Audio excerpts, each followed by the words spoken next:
tal? Un cordial saludo a todos nuestros televidentes. Nosotros, como siempre, les damos la bienvenida y los esperamos acá en Nos Cogió la Noche, nuestra emisión meridiana, con mucha información para contarle a cada uno de nuestros televidentes. Recordarles que nos pueden seguir a través de nuestras diferentes redes sociales, que nos pueden ver en Facebook, que nos pueden seguir también en Instagram y en Twitter como Nos Cogió la Noche. Hoy, como es habitual, con muchas noticias para contarles a cada uno de ustedes. También vamos a abrir las líneas a ver si alguno de nuestros televidentes se quiere comunicar con nosotros en este horario, contarnos algunas cositas que van a hacer en este diciembre. Ya tienen planeadas sus vacaciones, para dónde se van a ir, así que muy conectados con nosotros para que estemos aquí hablando en esta horita mucha información y también pues contándonos un poco de esta y untándonos un poquito también de estas festividades que son bastante importantes, festividades para estar en familia y para compartir con todas las personas que queremos, que no sea una fecha solo para agradecer y pedir perdón, sino también para estar en compañía de todas las personas que queremos. Sin duda deberíamos hacerlo todo el año, pero este mes tiene algo especial. Recuerden, como les mencionaba, que nos pueden escribir a través de nuestras redes sociales y pues sin duda pues hoy vamos a hablar acerca de la aprobación del presidente de la República, Iván Duque, que sin duda está, diría uno, que bastante mal. El 70% de la población toma la decisión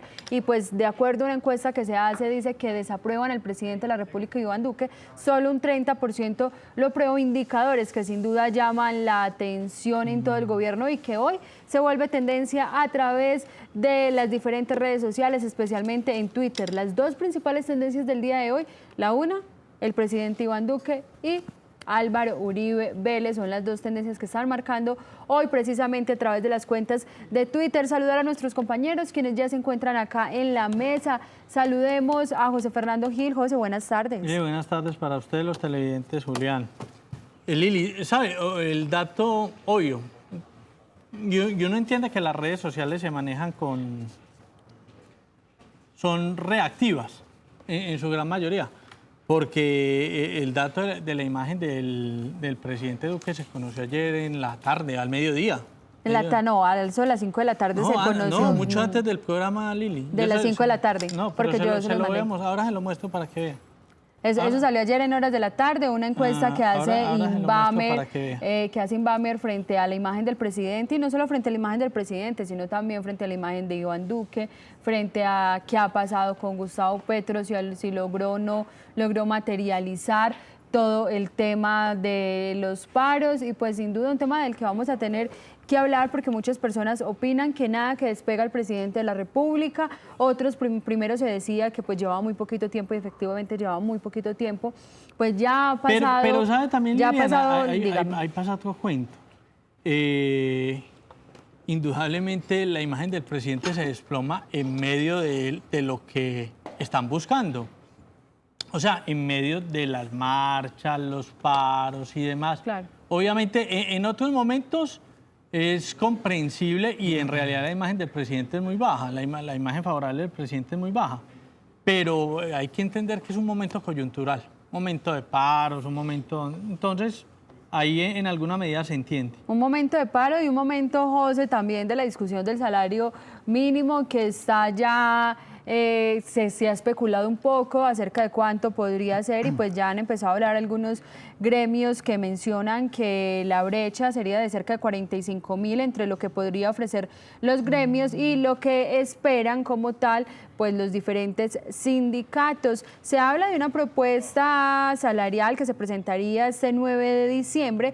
Tanto empresarios como centrales trabajadores dicen que podría estar, incluso desde Acopi mencionan y se habla inicialmente de un 4%, otros son un poco más arriesgados y hablan de un 6%, otros dicen que un 6% no se puede, que ningún empresario va a lograr sobrevivir con un aumento precisamente de este porcentaje. El 6% representaría 49.687 pesos, es decir, casi 50.000. Lili, ¿sabe? Ayer desde algunas centrales obreras están hablando del 10%.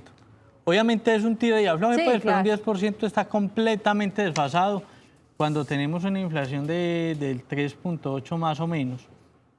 Pero es más, en ese escenario se dice que la diferencia fácilmente sería de 50.000 pesos. Es más, habría algunas centrales obreras que están pidiendo que el ingreso, el salario mínimo, sea mínimo de 1 millón de pesos.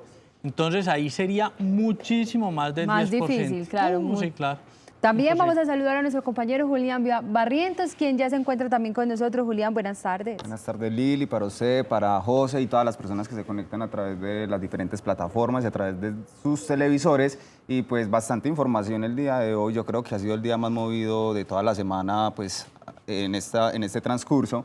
Noticias de EPM, del balance de ayer, pues con la marcha y de las consecuencias que trajo pues para algunas personas que pues resultaron afectadas con este tema. Más adelante les estaremos contando. Claro que sí, José, precisamente lo que usted hablaba, algunos incluso dicen que el ideal estaría entre un 4 y un 4.5%.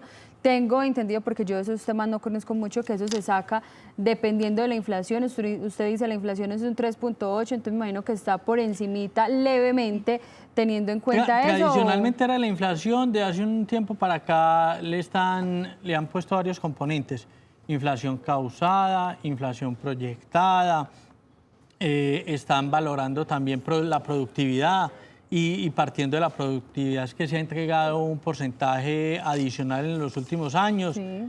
Pero de todas maneras en ninguno de los escenarios, y vuelvo y lo repito, es una eterna pelea y es un tire y afloje, pero en ninguno de los escenarios, porque lo llegué a escuchar, de que decían que el ingreso mínimo de los colombianos debía ser de 1 millón de pesos. En ningún escenario van a subir 172.000 pesos. Es que 172.000 pesos es subir más del 20%. Sí. Y subir más del 20% el salario mínimo tendría un efecto inflacionario sobre nuestra economía. Pues, obvio, es muy triste. Nadie dice que no, 828.000 pesos no satisfacen las necesidades básicas de una familia. Pero hay que ser realista, la inflación está en el 3.8, uno pensaría que va a estar en el 4.5 más o menos. Más o menos, hay que tener en cuenta que el año anterior fue en realidad muy alto, porque fue el 6, y hay algunos sectores de la economía que dicen que no se está creciendo tanto por haber subido el 6%, que a mí no me parece en realidad pues que sea una cifra exagerada en pesos. Pero sostienen que eso ha costado y cuesta en este momento en lo que tiene que ver con la generación de empleo.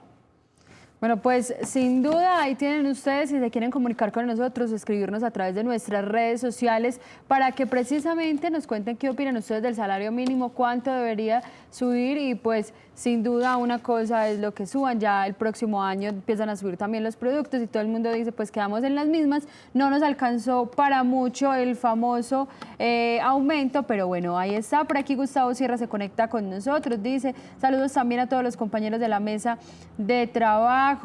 Me dice Filigrana, dice yo no los puedo sintonizar en el canal 125 de Claro en Bogotá. Ayer que estaba acá Miguel Ángel, él dice que sí se veía en Bogotá, no sé, la verdad no conozco muy bien cuál es la frecuencia allá. Dice Graciela, dice eso es una miseria de sueldo. Pues ahí están nuestros televidentes opinando frente a este tema, discusiones que pues sin duda empezarán la otra semana y que habrá que esperar efectivamente cuando se tiene ya la noticia. José, normalmente se anuncia qué fecha. Hacia el 15 de diciembre, por ahí, empezando la segunda quincena de diciembre. Y es cierto, uno dice, pues eso no es muy representativo, pero eso no es muy representativo cuando uno lo recibe. Cuando uno es el que lo paga, lo siente.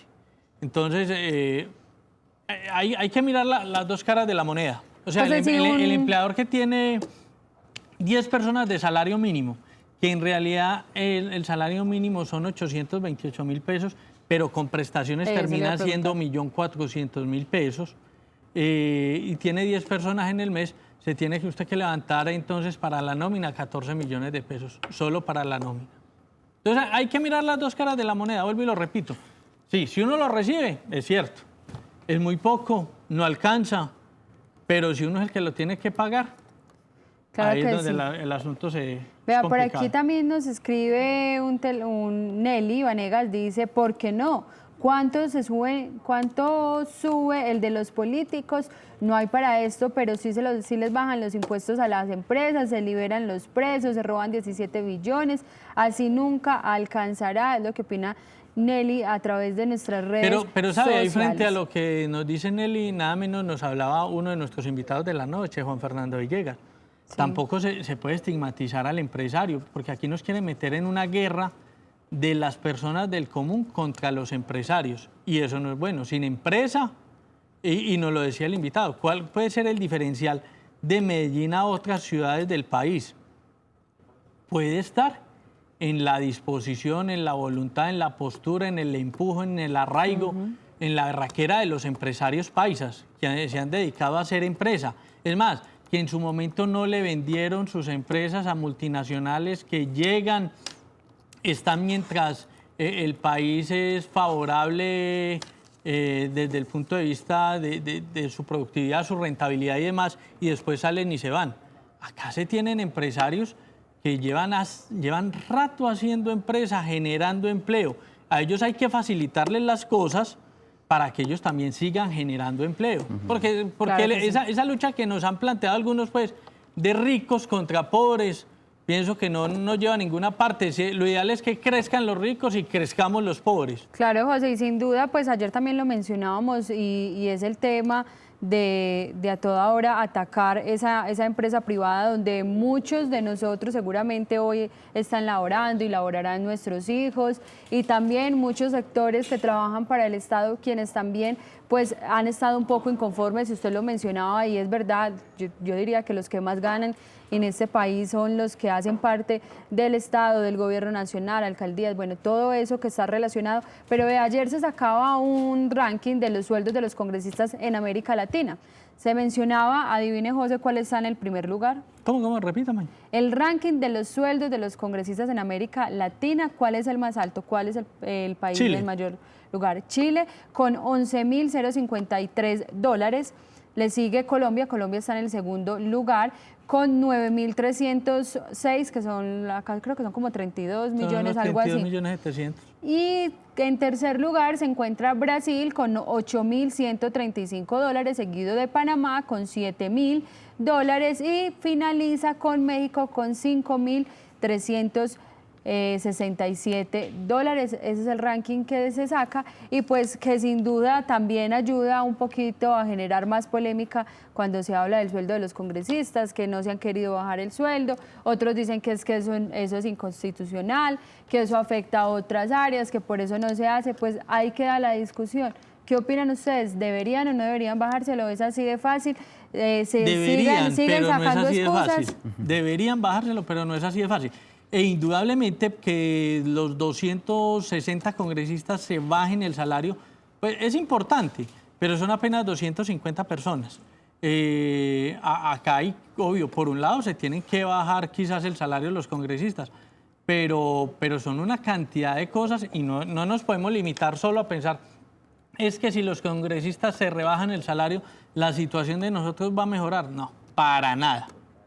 Si los congresistas, como lo que planteaba el presidente del Congreso, se rebajan el 15%, son 5 millones, en el solo Senado son 108, son 50, son 500, serían 600 millones de pesos al año. Vea, Con José. Cámara de Representantes estamos hablando de 2.000 millones de pesos. Pues sí, es una cifra significativa, pero tampoco pues es lo que va a tapar el hueco fiscal. Vea, Sor Ángela dice algo y pues ella menciona qué pena, pero si tienen 10 trabajadores es una empresa grande, los ingresos deben ser altos. Eso no es una empresa grande. Microempresa. No es Qué no pena alcanza a con ser- Sor Ángela, pero eso es una microempresa Sí, de 10 empleados. 10 empleados no hacen parte de una empresa grande y tampoco es que tengan la gran mayoría de recursos. Y es que ayer lo Y son la mencionaba, mayoría de las empresas. Y es que eso iba a decir, ayer lo mencionaba nuestro invitado, y es que estamos clasificando y nos vamos solo por las grandes empresas, por los grandes poderes económicos de este país, pero lastimosamente muchas veces no vemos que la gran mayoría de empresas realmente no son grandes, sino que son pymes, como lo mencionaba ayer nuestro invitado, y pues en eso es en lo que nos tenemos que centrar. También qué beneficio les vamos a dar a esas personas para que pues ayuden a fomentar el empleo en nuestro país, que cada vez pues sin duda están indicadores mucho más altos. Nos vamos a ir a un corte de comerciales, pero no se muevan porque ya regresamos.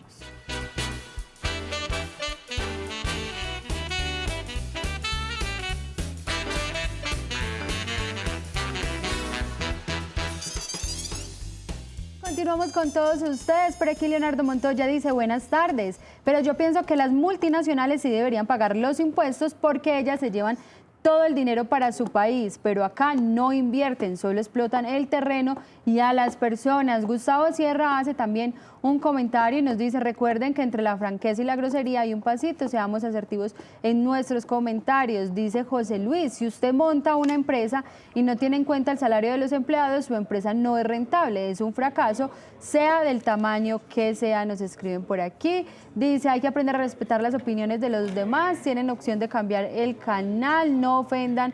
Por favor, le escriben por aquí como un televidente que no sé qué fue lo que dijo.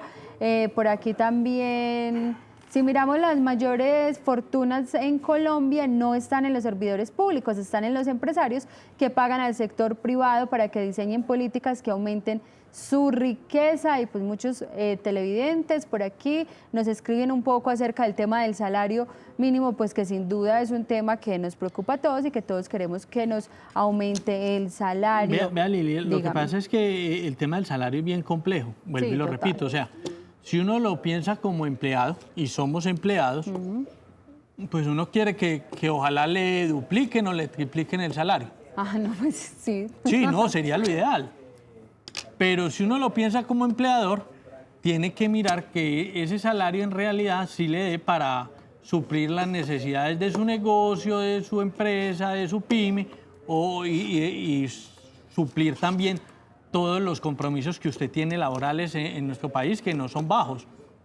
Sí. Entonces, eso tiene dos miradas, vuelvo y lo repito, obviamente unos se quedan solo con la del empresario, otros se quedan solo con la del empleado, y vuelvo y lo repito, es real, el salario mínimo es bajo, 828.000 pesos, ni mucho menos es una fortuna, y a fuerza de líderes da para suplir las necesidades o parte de las necesidades, pero hay que pensar también en quien genera empleo. Y obviamente los gobiernos sí le deben facilitar, y ahí era al principio, y por lo que yo me metí en el tema, deben facilitarles las cosas a quienes generan empleo, porque es que no los podemos ver como unos enemigos, ellos no son los enemigos.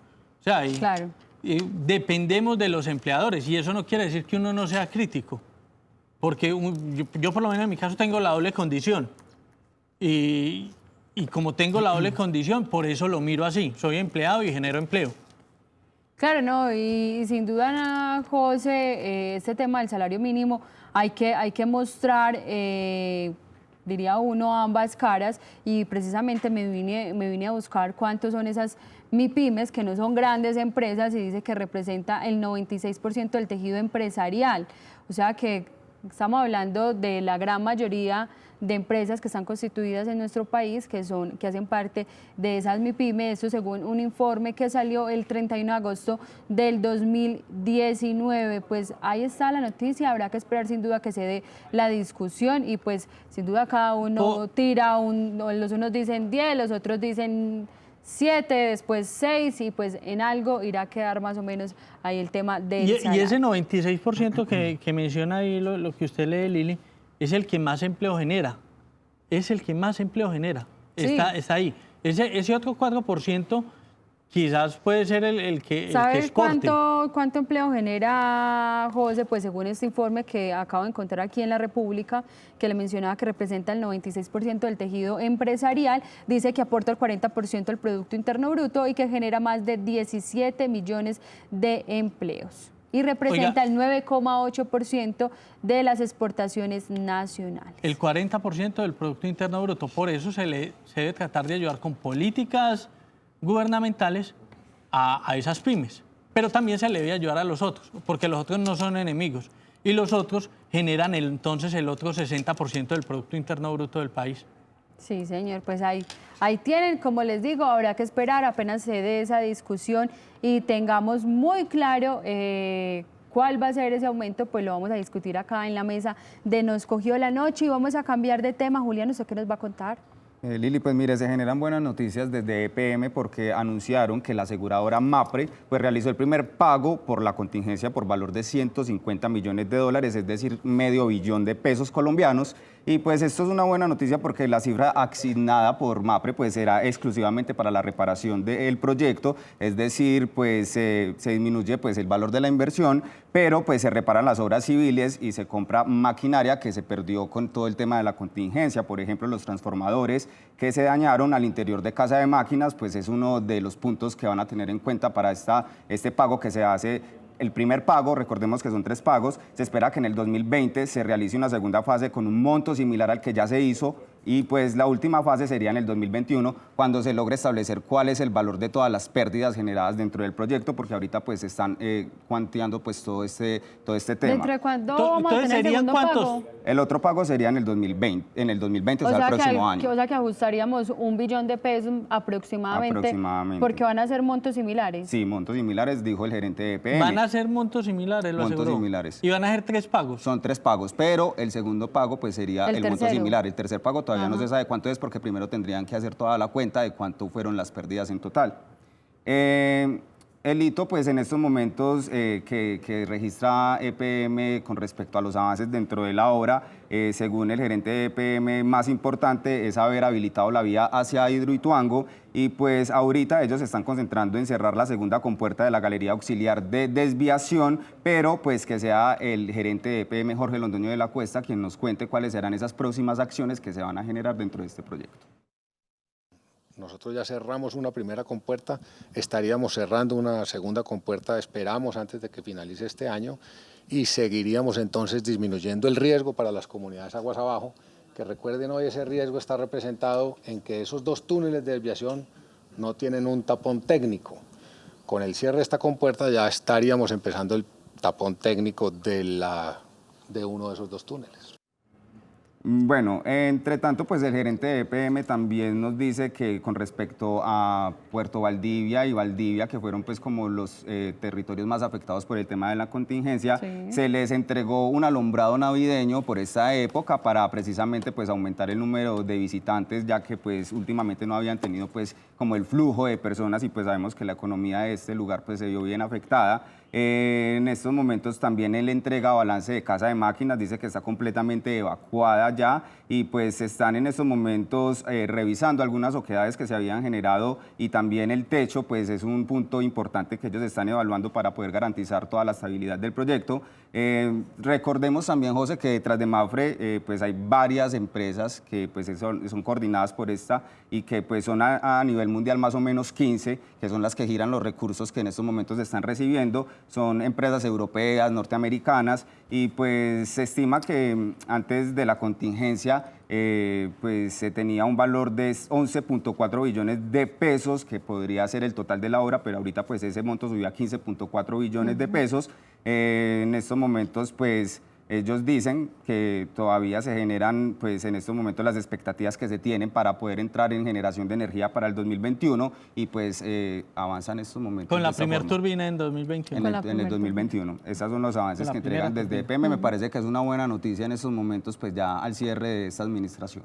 Bueno, pues ahí escuchaban ustedes una buena noticia que sale desde EPM y que hoy se entregan más detalles precisamente de cómo se va a hacer ese pago por parte de la aseguradora. Lili, y hay algo que yo en estos días pensaba, pues y a raíz de la noticia de ayer, que se conoce el primer desembolso, son cerca de 500.000 millones de pesos.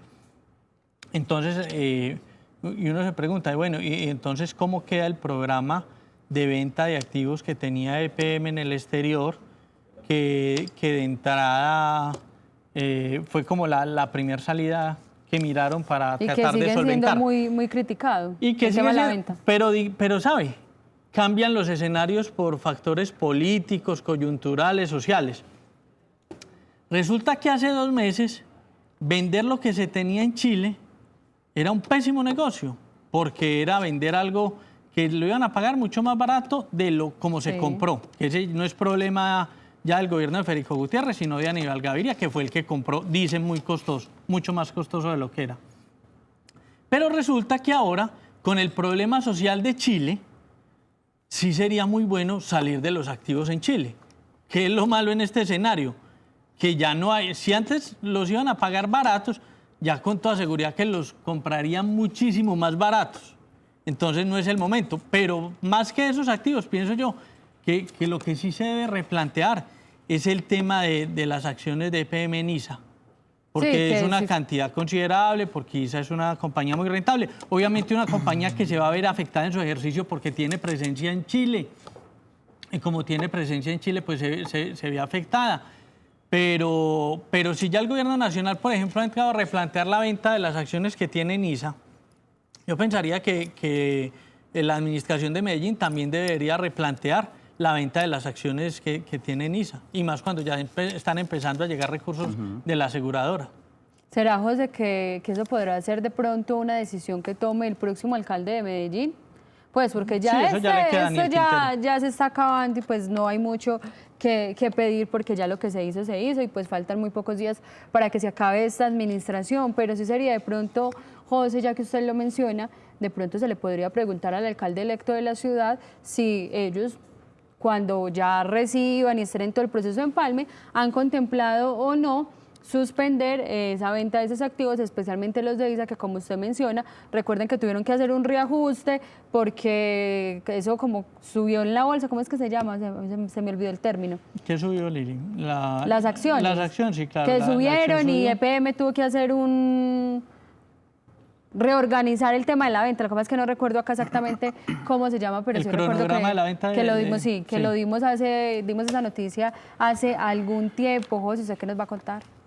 Lili, no, vea, le quiero responder a José Luis, que dice que si no se puede generar empleos con salarios dignos, entonces no se puede contratar, sino que se genera, a ver, concretamente, si usted no puede generar salarios dignos, no puede contratar. No genera empleo, sino explotación laboral. Eso es cierto. Pero ahí la gran pregunta es, ¿qué es un empleo digno? Un empleo digno es aquel que está dentro del salario mínimo y tiene todas las prestaciones sociales. Supondría uno que sí. Porque si no, y no se puede contratar y se genera esa explotación laboral, entonces pensaríamos que prácticamente aquí hay que acabar con el 80% del empleo en el país. Y si usted acaba con el 80% del empleo, entonces ¿de qué vamos a vivir? O sea, yo pienso que ahí hay que ser también muy conscientes. El empleo digno, entre comillas, está en quien paga mínimamente lo exigido en la ley, con todas las prestaciones sociales. Y cumpliendo con la ley, es decir, horarios y demás. Claro. Por aquí Castro Mau nos saluda, nos dice buenas tardes. Carlos Alberto Pérez Gamboa dice hay que mirar los dos lados. Por aquí también nos escriben nuestros televidentes acerca de este tema, que todavía ellos siguen hablando del tema del salario mínimo. Nos vamos a ir a un corte de comerciales, pero cuando regresemos pues les vamos a contar muchas más noticias de la región, así que no se muevan.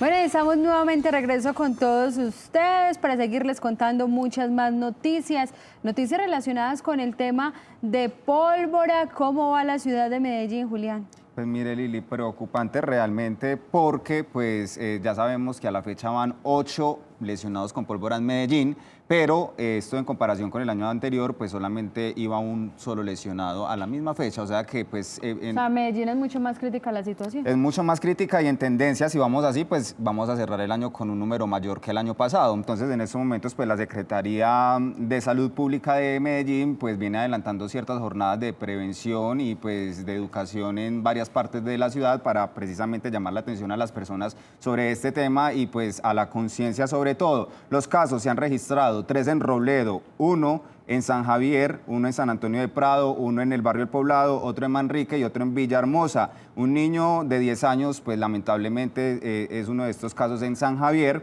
y los demás son 7 adultos, 6 hombres y una mujer. Las lesiones, según lo indica la Secretaría de Salud Pública, son en ojos, conducto auditivo y pues el 50% de estos lesionados permanecen en estos momentos hospitalizados por el grado de las lesiones. El 50%, o sea, la mitad, 4. En estos momentos estas 4 personas no van a poder disfrutar el fin de año, no van a poder estar con sus familias, no van a poder hacer muchas cosas que quizá quisieran hacer y por eso pues es muy importante que la gente tome conciencia frente a este caso. Y pues en estos momentos también se hace un registro de la incautación que se ha logrado con el tema de la pólvora. A la fecha ya van 150 kilos de pólvora decomisados, y pues hablamos con la secretaria de Salud Pública, Natalia López, para que nos cuente cuáles son esas fechas críticas que todavía pues faltan en esta época, y que además pues donde se van a reforzar las labores de la policía y de las autoridades para que se prevengan más quemados con pólvora. El comportamiento de incremento de casos en la noche del 30 de noviembre y 1 de diciembre, que en los últimos años se ha denominado a esta fecha la alborada, en la cual tuvimos entonces 6 casos este año. El año pasado tuvimos un solo lesionado. Se viene este fin de semana, que es el fin de semana de velitas, en el que históricamente también hay un aumento de casos. La idea es que no tengamos más casos el resto del año, que sigamos con esa cifra tan positiva que veníamos trayendo en la ciudad en los últimos 3 años. El año pasado cerramos con todo el periodo, todo el mes completo, 17 lesionados, y esperábamos que este año fuera inferior, y todavía pues estamos a tiempo de que no superemos esa cifra. La fecha del 24 de diciembre, 25 de diciembre también es una fecha crítica, y el 31 de diciembre, 1 de enero. Entonces todavía nos quedan otras 3 fechas que son de incremento de casos históricamente. Mire, hay una cifra que entregaban hoy que me llamó mucho la atención, y ellos dicen que por cada lesionado con pólvora aproximadamente entre 30 y 50 personas se queman con líquidos calientes. Entonces imagínense, si en estos momentos van 8 personas lesionadas por pólvora, ¿cuántas por líquidos calientes? Llaman mucho la atención también sobre este tema, para que pues eviten que los niños estén cerca a las natilladas que se hacen, a los sancochos, a los asados. Y pues yo sí creo que hay mucha responsabilidad de los padres. Hay veces se descuidan un momentico, y en un momentico un niño puede hacer cualquier cosa. Claro que sí, Julián, sin duda. y qué pena, Lili, y ahí cabe la pregunta. También hay responsabilidad de las administraciones. Total. Y la pregunta es, en este año que están rematando presupuestos, ¿cuál es la inversión que han hecho? Yo por lo menos no las he visto, quizás hay muchas, pero yo no las he visto. Yo tampoco. Campañas de la Gobernación de Antioquia, de la Alcaldía de Medellín, del área metropolitana. José, muy importante. Para que no se queme pólvora. Muy importante. Recordemos que el año pasado la Gobernación de Antioquia incluso había adelantado una campaña muy llamativa y polémica a la vez, donde había participado incluso Esperanza Gómez, y que era una campaña en contra del uso de la pólvora el año pasado en diciembre. Pero este año no han promovido ninguna de esas campañas, entonces habría que preguntarle directamente a las administraciones qué se está haciendo y cuánto es esa inversión, porque me parece que... Y una prueba clara fue la fecha de la alborada. Previa a las anteriores alboradas, uno veía pues todo un montaje, por lo menos de la alcaldía, frente al tema. En esta no, y como se ve, aunque no fue lo de hace 5, 6, 10 años, sí fue mucho más que hace 1 y 2 años. José, ¿será que faltó pedagogía este año y por eso vamos en aumento otra vez? Yo pensaría que sí. Sería una buena pregunta para la administración. Lili, un buen dato que nos entrega un televidente, Jason Farney Cañaveral. Sí. Salario mínimo en Venezuela sube el 375%. Pasó de 40.000 a 150.000 bolívares. ¿Para qué les alcanza? Pero ¿para qué sirve ese aumento del 375%? Y volvemos a la pregunta. Es que en realidad no ganamos con aunque algo se gana, pero no se gana en realidad con el aumento del salario mínimo que se decreta ahora el 16 de diciembre. Se gana es con la inflación causada. Y otro dato que es preocupante, los anteriores datos de salario mínimo tenían en cuenta, como les decía, la productividad más la inflación causada y la proyectada. Nota que la productividad en años anteriores había sido superior. Este año fue negativa, fue del 0.39%. La verdad, no sé cómo mide eso el DANE. No sé cómo lo mide.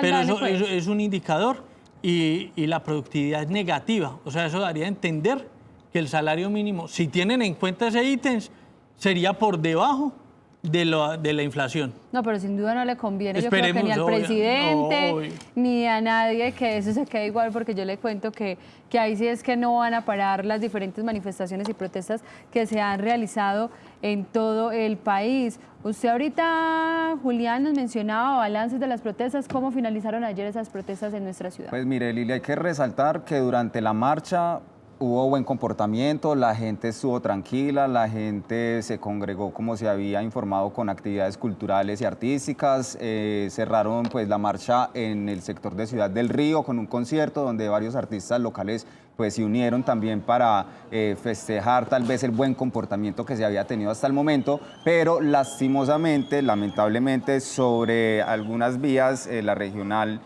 sobre todo, pues se vio afectada. Las Vegas. Y Las Vegas también por el bloqueo de algunas personas. Exacto, Las Vegas y la regional. Allí pues se unieron algunos manifestantes, bloquearon la vía y pues el ESMAD tuvo que llegar para poder despejar esta zona luego de que pues algunos indígenas intentaran mediar y que no pudieran pues llamar la atención de estas personas que querían desmedidamente pues impedir el paso de algunos vehículos que transitaban por allí, pero pues ahí lo lamentable y lo preocupante realmente fue el bloqueo que se hizo para la clínica Prado, donde pues dicen las autoridades que más de 50 madres gestantes no pudieron ingresar y salir de la clínica. Muchas llegaban de otros municipios para su proceso de parto y pues no llegaban en ambulancias porque sabemos que no siempre llegan en ambulancias, llegan en particulares y en taxis y no les dejaron ingresar a esta clínica. Entonces ahí pues sí llamaban la atención sobre esta situación bastante preocupante porque sabemos que Julián, y preocupa también que de todas maneras esa situación niños. y se desata ahí como el momento de caos y alboroto en una bomba de gasolina.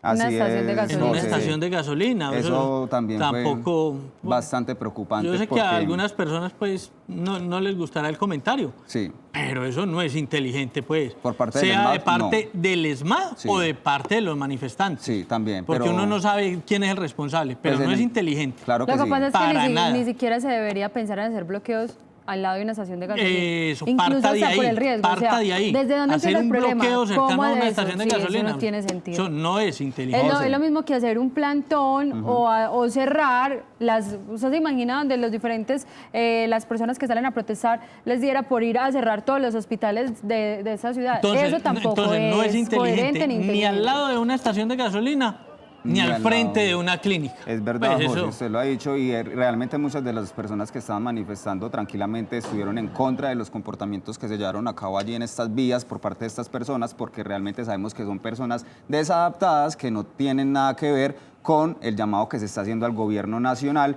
pero escuchemos la entrevista que nos entrega Janet Castaño. Ella es la secretaria de Salud de Medellín. Ella hace pues algunas recomendaciones a los marchantes para que eviten hacer estas manifestaciones cercanas a los centros de salud y nos contextualiza un poco más acerca de lo que ocurrió. Y por eso es muy importante hacer un llamado a los marchantes, a los manifestantes, para que por favor no bloqueen las vías que están cercanas a las instituciones de salud. Otro aspecto importante ayer fue que las personas de la salud, los profesionales de la salud, no pudieron retirarse de la institución y los que llegaban a recibir el turno tampoco pudieron hacerlo. Entonces fue una situación realmente muy crítica ayer la que sufrió la Clínica del Prado y obviamente todos los pacientes objeto de atención en esta institución. Hay un tema muy importante y es el derecho internacional humanitario. Mire, en el tema de derecho internacional humanitario que ella menciona, pues se habla de la misión médica, donde pues se dice que por ninguna circunstancia se pueden interrumpir las vías de acceso a los centros de salud y esto es bien importante. Ni el paso, ni bloquear el paso para las ambulancias. Si ven que viene una ambulancia, pues se supone que el sentido común dice que se deben de retirar de la zona para que la ambulancia pueda pasar. Para cerrar con este tema de las manifestaciones del día de ayer, las autoridades entregaron un reporte en total de 20 personas que fueron detenidas por las diferentes alteraciones del orden público que se registraron en la ciudad de Medellín, 2 menores conducidos y pues ese es el balance que ellos entregan, adicional a unos videos que ellos mismos envían y donde dicen que se logra identificar una mujer quien al parecer se encargaba como de cargar los explosivos y esa información pues sin duda nos lo ampliará Duber ya en nuestra emisión central. Les vamos a ir nuevamente a un corte de comerciales, pero ya regresamos con mucha más información.